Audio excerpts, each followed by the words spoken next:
believe it or not, I've actually had requests. One, of course, by my wife, so I'm going to read it first. This poem's been published several different times in several different places. It is based on a true story, sort of, semi, kind of, as much as I can make it true and still make it poetic. And it's called Learning to Speak Choctaw. And it's about an old fellow who was a Choctaw who would frequently come by my house.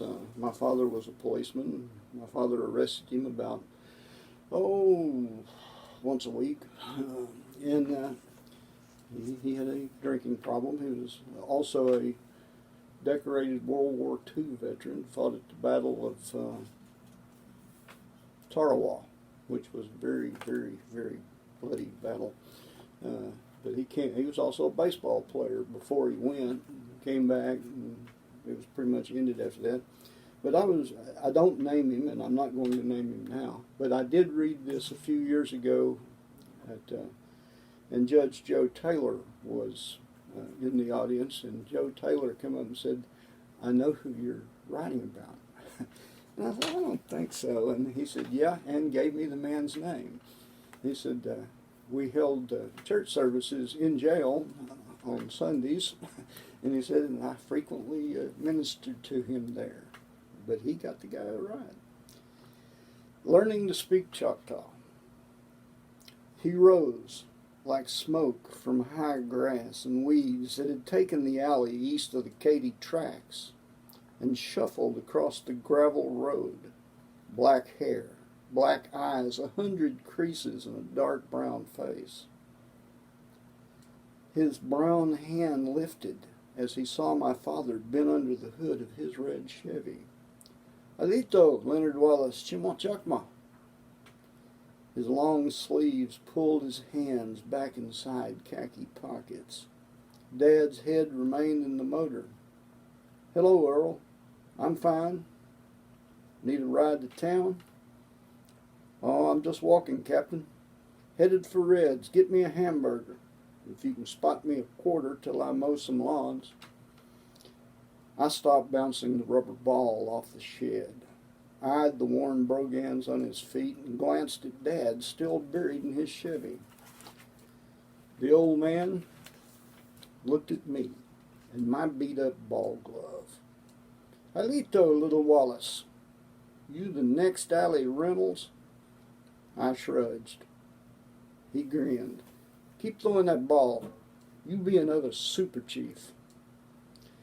Dad pulled a handful of silver quarters from his pockets, selected a 25-cent piece, and flipped it to the old Choctaw. "Yokoke, my policeman friend, I owe you 4 quarters. I know. I'm going to go eat now." He moved like tall grass in an easy wind up the gravel road to the railroad track and out of sight, my eyes following in his wake. War and wine. Goddamned war and wine. Dad melted back into the engine. "Throw the ball, son. Just keep throwing the ball." Best advice I ever got. And my friend and former student, Victor Ariano, reminded me of a poem that I haven't read in years and years and years and years and years. So I'm going to read this for you, Victor. This was my attempt to write a very long title. The title of this is "On Seeing a Tin Can Near the Top of My Mother's Pine Tree." And it's about exactly what it says. We used to set the real cans, they were really tin. You'd wrap the label off and set them up there, and they become great BB gun targets. And if you've ever seen a pine tree, it grows really fast compared to other trees anyway. On seeing a tin can near the top of my mother's pine tree. Beneath the pine, pointing up at rusting metal 30 feet above us, we stood, puzzled, that an ordinary can could ascend, no wings, into the heavens on evergreen needles, touching wind our skin could not feel. In the days when we were children, reflecting sun like silver, it served a purpose near earth, a target for our BB guns, before being lifted up by time to its place among the clouds. Rust in blue sky, assimilated into tree, from iron to tin, into ferric oxide, held finally in living wood, a field of stars, its nightly backdrop.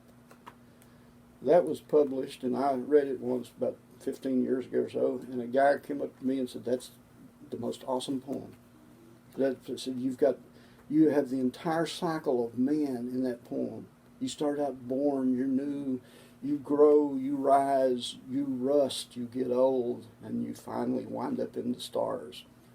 And I went, huh, I thought I was writing about a tin can.